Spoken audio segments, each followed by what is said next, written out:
सजा सुनाया गया था।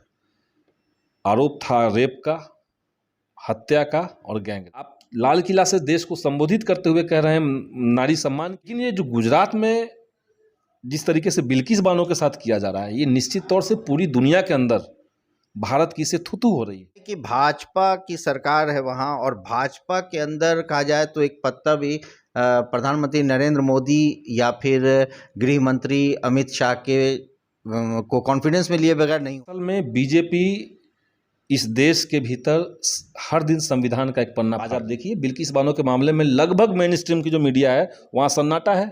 नमस्कार, आदाब, सत श्री अकाल। लाइव नेशन 7 में आपका स्वागत है। मैं शादाब मलिक। अगर अभी तक आप लोगों ने हमारे चैनल को सब्सक्राइब नहीं किया है तो ज़रूर सब्सक्राइब कर लें।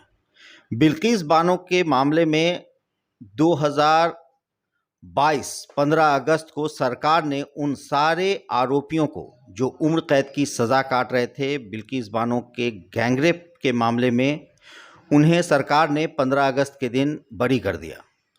क्या वजह है कि 15 अगस्त के दिन उन सारे अभियुक्तों को बरी कर दिया गया? इस मुद्दे पर हम चर्चा करेंगे। हमारे साथ मौजूद हैं माले विधायक संदीप सौरभ। नखरे वाला बेटा हो या डाइटिंग वाली बेटी, डायबिटिक दादाजी हो या वेजिटेरियन मामा जी, सबको मिलेगा उनकी पसंद का खाना बस एक क्लिक पर। Download rail restaurant app and get tasty foods on your seat. Sandeep भाई, लाइव नेशन 7 में आपका स्वागत है। शुक्रिया। 15 अगस्त के दिन उन सारे आरोपियों को बरी कर दिया गया जो उम्र कैद की सज़ा काट रहे थे। क्या लगता है, क्या वजह है और क्यों सरकार ने इतना बड़ा फैसला लिया? देखिए, आप सही सवाल पूछ रहे हैं कि 15 अगस्त का दिन क्यों चुना गया। हमें लगता है कि बीजेपी जिस समझदारी पे देश को लाना चाह रही है, अगले साल गुजरात में चुनाव होना है और गुजरात चुनाव से पहले गुजरात की ही एक पुरानी घटना 2002 का मामला है, जब गोधरा कांड के बाद जो वहाँ दंगे भड़के और उस समय गुजरात के मुख्यमंत्री कौन थे सब लोग जानते हैं। वहाँ पे सत्ता के संरक्षण में जिस तरीके की घटनाएं हुई, उसी में एक मामला बिल्किस बानो का था, जिसको 2008 में सीबीआई ने जांच करके, सीबीआई की जो विशेष अदालत थी उसने 11 जो लोग थे उनको आजीवन कारावास का दोषी करार देते हुए आजीवन कारावास का उनके ऊपर सजा सुनाया गया था। आरोप था रेप का, हत्या का और गैंग रेप का। 7 लोगों की हत्या हुई। 19 साल की बिल्किस बानो थी उस समय जब, और 5 महीने की गर्भवती थी। उस समय उनका गैंग रेप किया गया। उसके सामने उनके 3 साल की बच्ची को लोगों ने सर पटक करके पत्थर पे उसकी हत्या कर दी। उसकी माँ और बहन के साथ रेप किया गया, उनकी हत्या की गई। परिवार के 7 लोगों की हत्या की गई। और हत्या करने के बाद जिस तरह से गुजरात में माहौल बनाया गया था उस समय, आप समझ लीजिए कि इस मामले में जो ट्रायल चलना था, जो सुनवाई होनी थी कोर्ट के अंदर, इतना उन्मादी माहौल वहाँ पे बना दिया गया कि इसका ट्रायल गुजरात में संभव नहीं हुआ।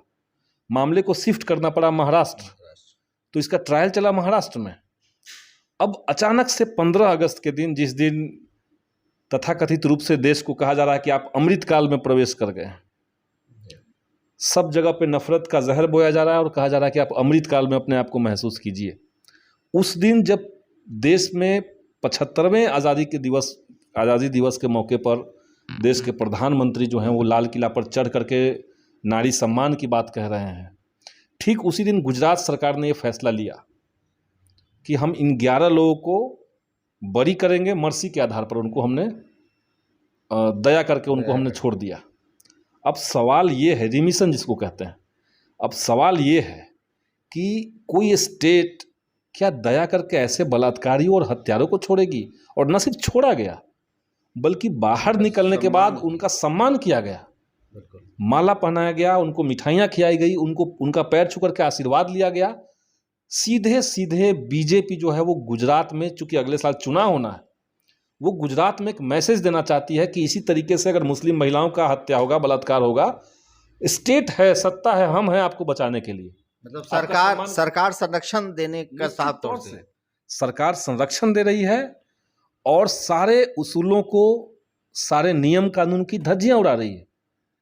कोई ऐसा कानून नहीं है। अब बीजेपी के जो है प्रवक्ता वो जाकर के कहीं भी कुछ बोल देते हैं, उनका तो कोई ठिकाना नहीं है।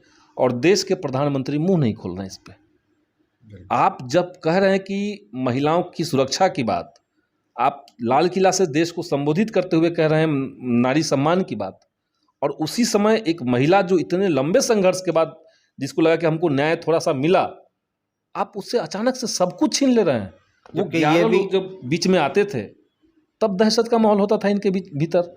अब आप देखिए नया इन लोगों का परिस्थिति, कहना है कि जब भी वो लोग पैरोल पर छूटते थे तो हम लोग डरे रहते थे, और अब तो ये लोग बरी हो गए हैं। अब बरी हो गए हैं। न सिर्फ बरी हुए हैं, बल्कि सरकार और सत्ता के लोगों द्वारा उनका महिमा मंडन चल रहा है। कल होकर के उनको उनमें से कुछ लोगों को भाजपा से टिकट मिल जाएगा।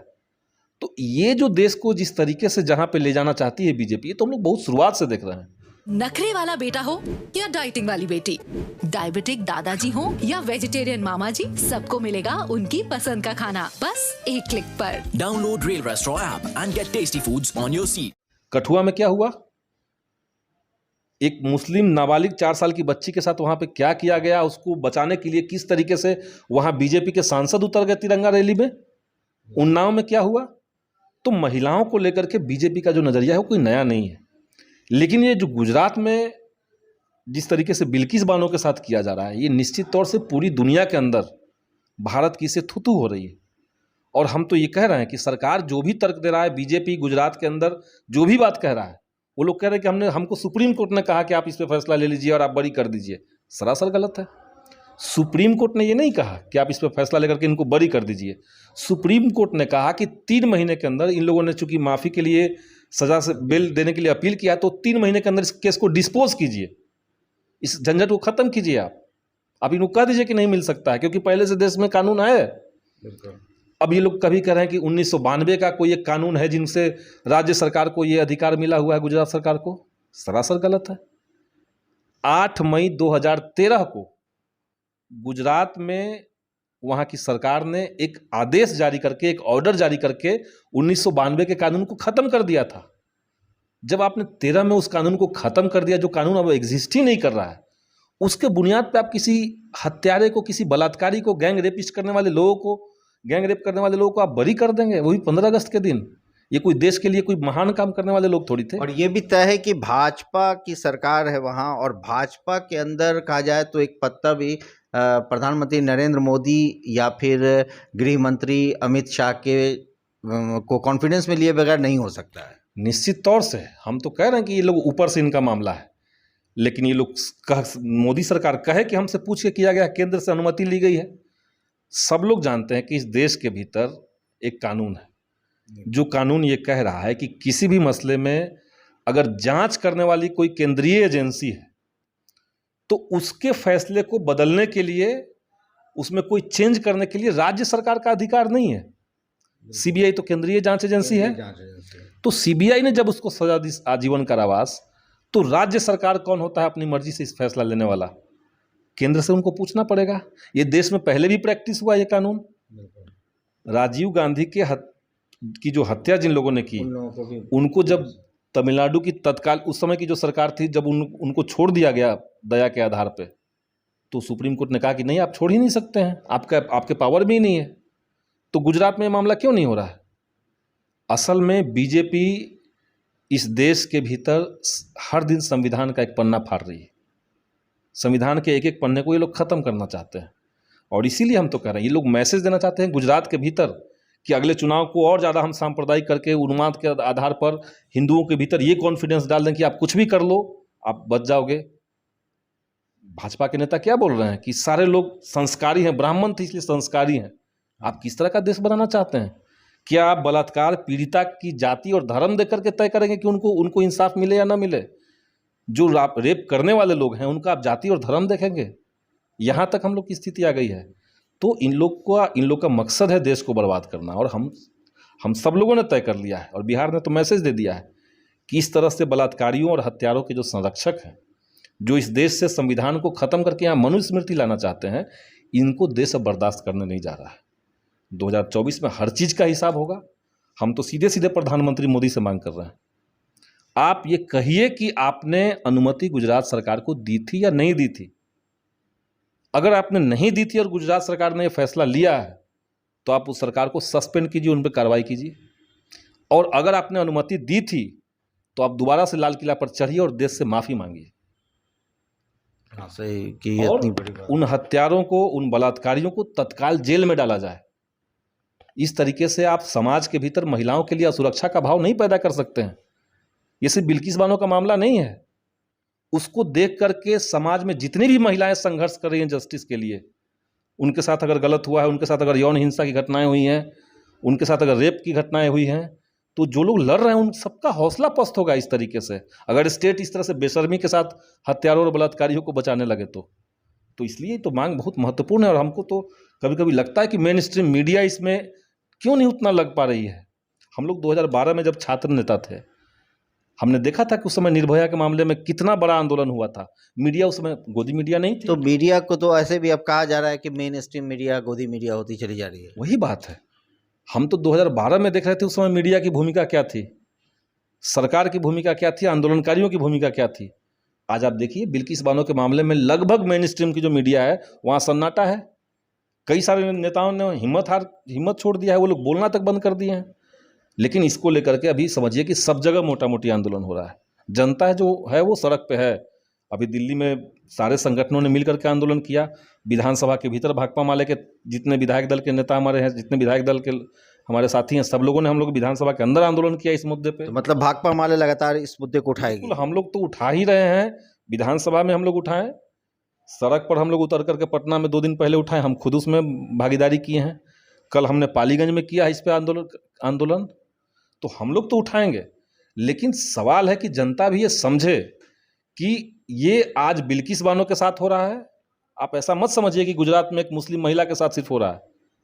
अगर इस तरह का चरित्र स्टेट का हो जाएगा, अगर सरकारें इस तरीके से सोचने लगेगी, तो ये देश नहीं बचेगा।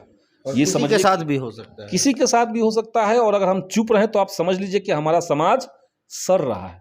इसकी बदबू अब पूरी दुनिया में फैलेगी। तो इसलिए इसको रोका जाए और हर हाल में बिल्किस बानो के साथ न्याय हो, ये हम लोग मांग उठाते रहेंगे। बहुत बहुत धन्यवाद। बहुत बहुत राहत इंदौरी साहब ने एक शेर कहा था कि लगेगी आग तो आएंगे घर कई जद में, यहाँ पर सिर्फ हमारा मकान थोड़े ही है। इस शेर के शायद यही मायने हैं कि अगर आज जो बिल्किस बानो के साथ हुआ है वो कल को किसी के साथ भी हो सकता है। ऐसे में अगर सरकार ऐसे लोगों, ऐसे दोषियों को संरक्षण दे रही है या फिर उनको मर्सी दे रही है, तो ये अपने आप में सवाल खड़े करते हैं। और इस सवाल को पूछने वाला सिर्फ मीडिया नहीं बल्कि आम जनता को होना चाहिए। यही कहना है माले विधायक संदीप सौरभ का। अब देखना है कि आगे क्या कुछ होता है। फिलहाल आप बने रहें हमारे साथ, देखते रहे हमारा वीडियो। अगर अभी तक आप लोगों ने हमारे चैनल को सब्सक्राइब नहीं किया है तो ज़रूर कर लें, साथ ही साथ ट्विटर पर हमें फॉलो ज़रूर करें। धन्यवाद।